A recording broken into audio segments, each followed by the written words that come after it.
Primeiro grupo de estrangeiros deixa a faixa de Gaza desde o início do conflito entre Israel e o Hamas. Israel faz novo bombardeio a campo de refugiados e o número de mortos na guerra passa de 10 mil. E você vai ver também.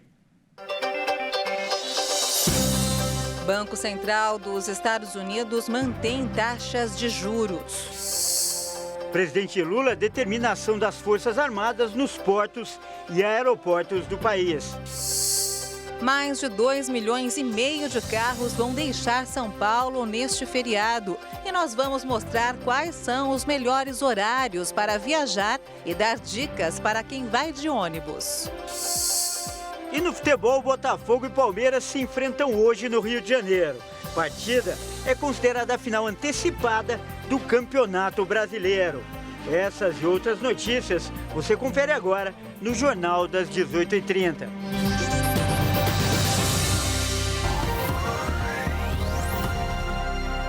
Olá, boa noite. São 18h33 pelo horário de Brasília. Muito boa noite. Você acompanha agora as principais notícias do Brasil e do mundo desta quarta-feira, véspera de feriado. Hoje, os estrangeiros começaram a deixar a faixa de Gaza pela primeira vez desde o início do conflito entre Israel e Hamas. O grupo autorizado a sair é pequeno e não tem nenhum brasileiro na lista.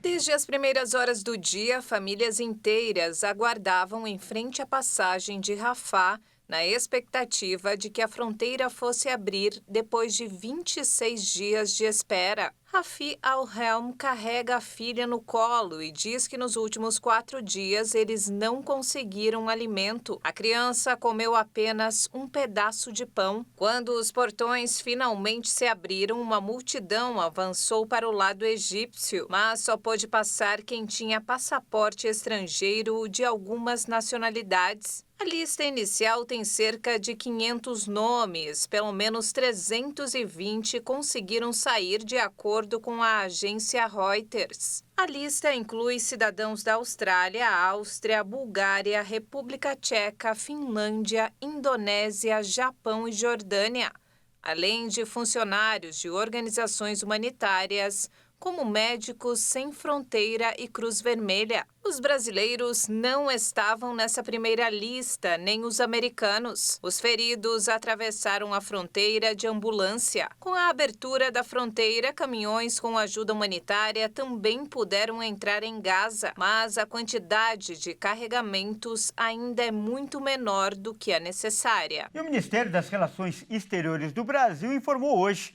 que os 34 brasileiros que estão na faixa de Gaza devem deixar a área em breve pela fronteira com o Egito. O Itamaraty afirmou que confia que o grupo receberá autorização para deixar o local. Novos bombardeios atingiram hoje o campo de refugiados de Jabalia, na faixa de Gaza. O local foi bombardeado pelo segundo dia consecutivo.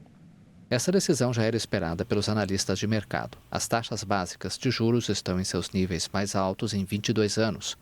O BC americano destacou a força do mercado de trabalho, com uma taxa de desemprego de 3,8% e da atividade econômica do país, apesar dos aumentos sucessivos das taxas de juros que visam a encarecer o crédito para moderar o consumo e o investimento, reduzindo assim as pressões sobre os preços. Mas a inflação permanece alta, segundo o Banco Central. A autoridade monetária quer avaliar os efeitos acumulados da alta dos juros. E o número de mortos na guerra entre Israel e o Hamas chegou a 10.196 nesta quarta-feira. Mais de 8.700 pessoas morreram na faixa de Gaza nos últimos 25 dias. Do lado de Israel, foram contabilizadas mais de 1.400 mortes. Quase todos os registros são da invasão do território israelense no dia 7 de outubro pelos terroristas do Hamas. E neste momento de conflito e tensão no Oriente Médio, o pedido de ajuda humanitária é necessário. Para prestar serviços médicos aos que sofrem durante a guerra, um catarinense que mora em Portugal está se preparando para ajudar em Israel. Há mais de 10 anos vivendo na Europa, o catarinense natural de Criciúma, no sul do estado, Geison Pinheiro, está vivendo uma nova experiência de ajuda humanitária. Ele é médico, já atuou em guerras como a da Ucrânia e agora está passando por um treinamento para ir ajudar vítimas envolvidas na guerra do Oriente Médio. Nós vamos passar por um preparo, que é de protocolos de imobilização de vítimas politraumatizadas, vítima com hemorragia abundante, tudo que vai nos proporcionar aqui um laboratório para, no terreno, aplicar isso da melhor forma possível, dado as circunstâncias que vamos nos encontrar, né, naquele local. Ele mora hoje em Portugal e pertence à Cruz Vermelha local. Ajuda vítimas em catástrofes naturais e acidentes, entre outras emergências. E explica que todas as entidades de ajuda humanitária da Europa estão convocando e preparando esses profissionais médicos para ajuda às vítimas. Cruz Vermelha, Médicos no Mundo, o Médicos Sem Fronteiras, Enfermeiros no Mundo, essas instituições humanitárias de ajuda humanitária estão selecionando voluntários com as valências que são necessárias agora, né, para entrar nesse terreno. É selecionado médicos, enfermeiros, paramédicos, pessoas com formação em resgate, por exemplo, bombeiros que têm bastante experiência nisso. Então, todas essas instituições estão convocando e preparando os elementos para chegarem e atuar no terreno. Geilson ainda vive a expectativa de uma data para que esses médicos e enfermeiros encaminhem-se para a zona de conflito. Mas todos os voluntários estão em alerta que a qualquer momento terão 72 horas para se encaminharem para o país de destino. E essa agora é a hora de colocar o pensamento em ordem e se ater às ações que serão necessárias para ajudar a salvar vidas. E a nossa concentração agora é tentar não pensar nas possibilidades, né, negativas. Por exemplo, eu vou entrar para um terreno, posso estar tá numa área que vai ser bombardeada ou numa área que vai haver uma ação terrena, como está acontecendo agora na faixa de Gaza. E a nossa maior preocupação agora é mantermos seguro nesse local, buscar formas de nos manter seguro, né? Porque a nossa segurança é importante também para que nós possamos chegar até as pessoas que estão precisando de socorro. E a gente muda de assunto agora para trazer as notícias nacionais. O Ministério da Previdência Social e o Instituto Nacional do Seguro Social publicaram hoje uma portaria conjunta com 2 regras para os beneficiários do auxílio-doença. Com as novas normas, o trabalhador afastado vai poder pedir para retornar ao trabalho mesmo antes do fim do prazo do atestado e sem passar pela perícia médica. Nesse caso, caberá ao próprio beneficiário pedir o fim do auxílio na agência do INSS responsável pelo benefício, ou então pela Central 135. A outra novidade prevista na portaria é a prorrogação automática do auxílio-doença a cada 30 dias. E a nova regra é temporária e pode ser revista com a redução das filas de beneficiários. O presidente Lula anunciou hoje que as Forças Armadas atuarão nos portos de Santos, Rio de Janeiro, Itaguaí e nos aeroportos do Galeão e de São Paulo. O objetivo é combater a atuação do crime organizado. A medida determina a atuação das Forças Armadas em regiões específicas até o restabelecimento da ordem e da segurança pública e será válida até maio de 2024. De acordo com o presidente Lula, a Marinha vai trabalhar em conjunto com a Polícia Federal na Baía de Guanabara, no Rio de Janeiro, e nos acessos marítimos ao Porto de Santos, em São Paulo, e ao Lago de Itaipu, também no Rio de Janeiro. Já a Polícia Rodoviária Federal e a Força Nacional seguirão com os seus efetivos extras no policiamento ostensivo no Rio de Janeiro e nas rodovias federais. O dado concreto é que a situação chegou a uma situação muito grave. A violência que nós temos assistido, ela tem se agravado a cada dia que passa, e nós então resolvemos tomar uma decisão, fazendo com que o governo federal participe ativamente com todo o potencial que ele tem para que a gente possa ajudar os governos dos estados e ajudar o próprio Brasil a se livrar do crime organizado, da quadrilha, do tráfico de droga e do tráfico de armas. Haverá ainda um comitê de acompanhamento integrado das ações de segurança coordenado pelos ministros da Justiça, Flávio Dino, e da Defesa, José Múcio. Lula assinou o decreto de garantia da lei e da ordem nesta quarta-feira no Palácio do Planalto, acompanhado dos ministros da Defesa, da Justiça e da Casa Civil, além dos comandantes da Marinha, do Exército, da Aeronáutica e do diretor-geral da Polícia Federal. E veja a seguir, mais de 2 milhões de carros vão deixar São Paulo no feriado. Confira o melhor horário para você viajar. E ainda no futebol, Botafogo e Palmeiras fazem final antecipada do Brasileirão hoje no Rio de Janeiro.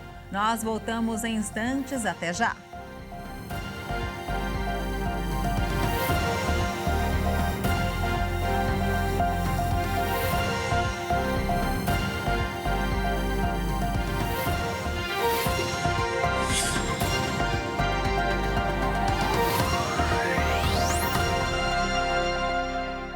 Nós estamos de volta, 18 horas e 46 minutos, pelo horário de Brasília. E o Federal Reserve, que é o Banco Central norte-americano, manteve suas taxas básicas de juros na faixa de 5,25% e 5,50% pela segunda reunião consecutiva. O objetivo é tentar conter a inflação no país. Essa decisão já era esperada pelos analistas de mercado. As taxas básicas de juros estão em seus níveis mais altos em 22 anos. O BC americano destacou a força do mercado de trabalho, com uma taxa de desemprego de 3,8% e da atividade econômica do país, apesar dos aumentos sucessivos das taxas de juros que visam a encarecer o crédito para moderar o consumo e o investimento, reduzindo assim as pressões sobre os preços. Mas a inflação permanece alta, segundo o Banco Central. A autoridade monetária quer avaliar os efeitos acumulados da alta dos juros. E no mercado financeiro, os investidores repercutiram o anúncio do Banco Central norte-americano que manteve aí os juros básicos dos Estados Unidos inalterados. Além disso, ficaram na expectativa pela decisão do Comitê de Política Monetária, o Copom. Com isso, o dólar fechou em forte queda de 1,34%, encerrando em R$ 4,97 na venda. A Bolsa de Valores também fechou em forte queda de 1,69% aos 115.053 pontos. E olha só, agora a gente vai direto para o Rio de Janeiro com o repórter Anderson Nascimento e mais informações desta quarta-feira, desculpe. Quarta-feira, é isso aí. Boa noite, Anderson. Boa noite, Kleber e Maria Alice.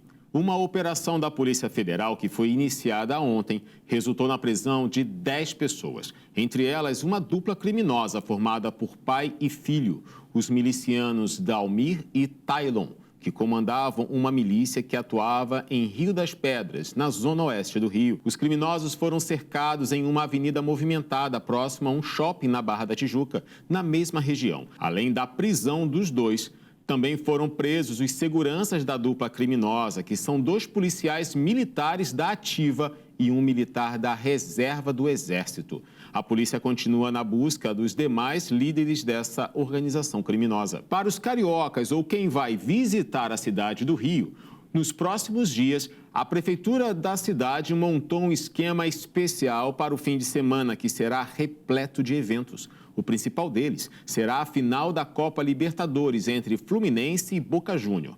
A Prefeitura optou por usar o mesmo planejamento que foi feito na Copa do Mundo em 2014. Os bloqueios aos arredores do Maracanã vão começar às 6 horas da manhã de sábado.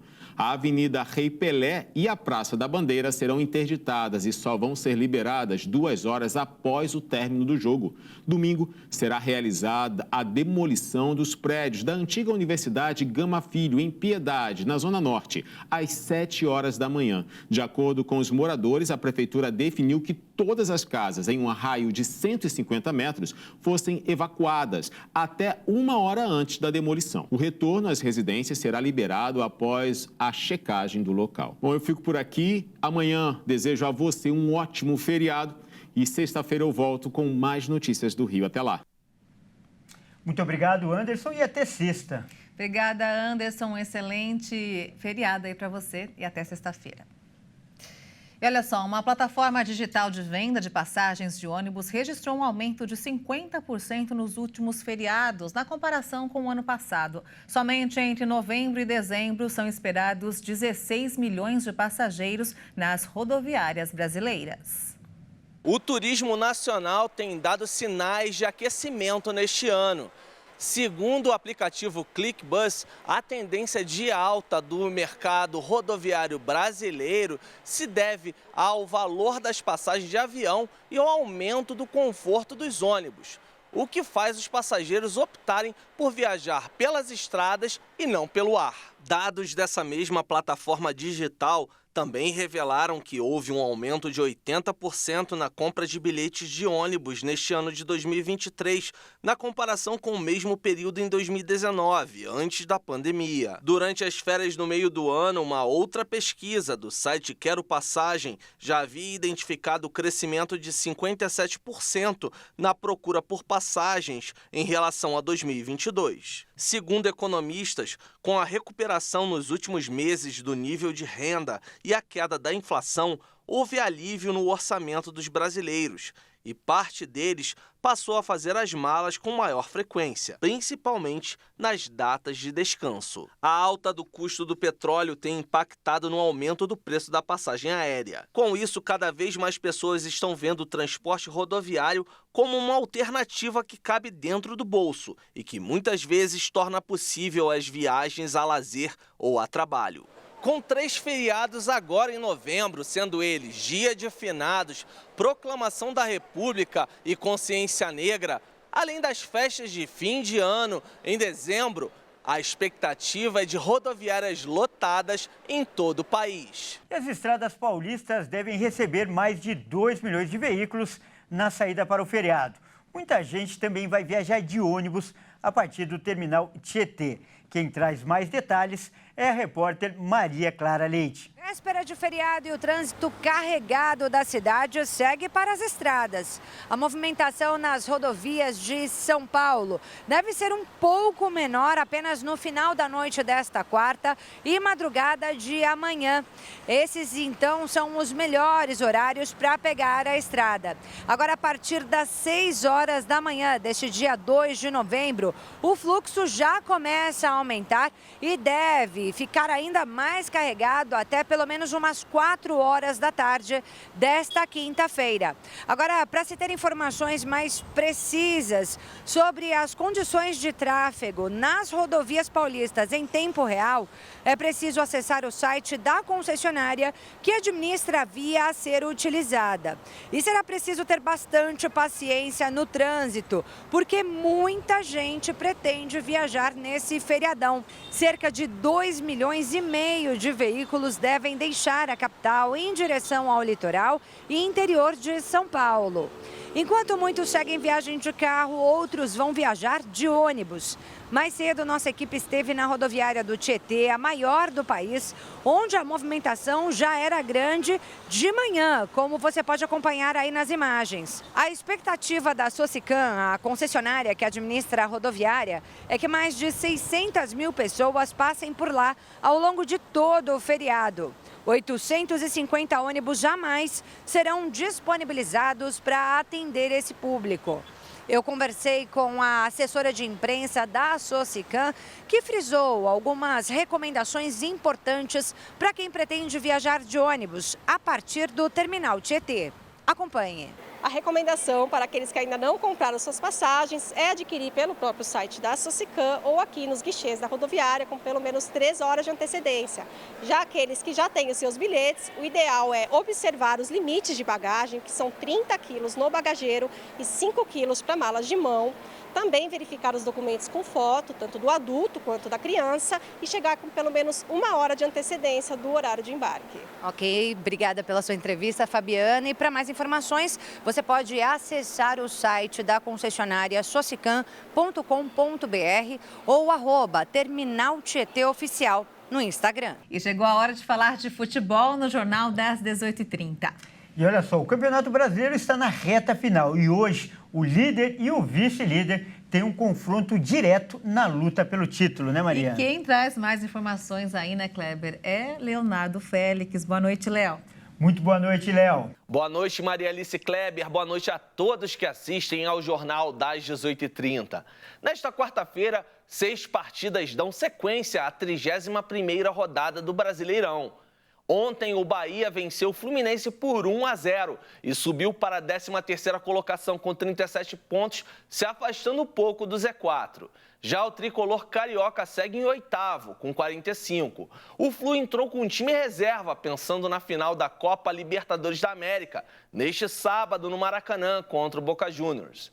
Daqui a pouco, às 7 da noite, tem Corinthians e Atlético Paranaense na Neoquímica Arena. O Timão quer ficar longe da zona de rebaixamento e o Furacão mira o G4. No mesmo horário, no Beira-Rio, jogam Internacional e América Mineiro. O Colorado está bem mais tranquilo na tabela, enquanto o Coelho praticamente está na Série B. Às 8, o Flamengo encara o Santos no Mané Garrincha, em Brasília. Neste confronto, o rubro-negro mira a vaga direta para a Libertadores. Já o alvinegro praiano segue a luta para escapar do Z4. No Couto Pereira, também às 8 da noite, o quase rebaixado Coritiba enfrenta o Grêmio, que está em 4º lugar. O jogo mais esperado da rodada acontece às 9h30 da noite, no Newton Santos. O líder Botafogo quer aumentar a vantagem na ponta e mede forças com Palmeiras, segundo colocado, a 6 pontos do alvinegro. No mesmo horário, duelo Atlético Mineiro e Fortaleza na Arena MRV, em busca de vagas na Liberta. No feriado desta quinta-feira, 3 partidas encerram a 31ª rodada do Campeonato Brasileiro. Cuiabá e Vasco, às 5 da tarde, na Arena Pantanal. Às 6, tem Goiás e RB Bragantino, na Serrinha. E às 8 da noite, jogam São Paulo e Cruzeiro, no Morumbi. É isso aí, eu fico por aqui. Boa noite a todos. É com vocês, Kleber e Maria Alice. É isso aí, Léo. E o Jornal das 18h30 termina aqui. Você acompanha outras informações durante a nossa programação. Ótimo feriado para você, Maria Alice. Obrigada para você. E ótimo feriado para você que nos assiste também. Obrigada pela sua companhia, uma boa noite para você e até mais.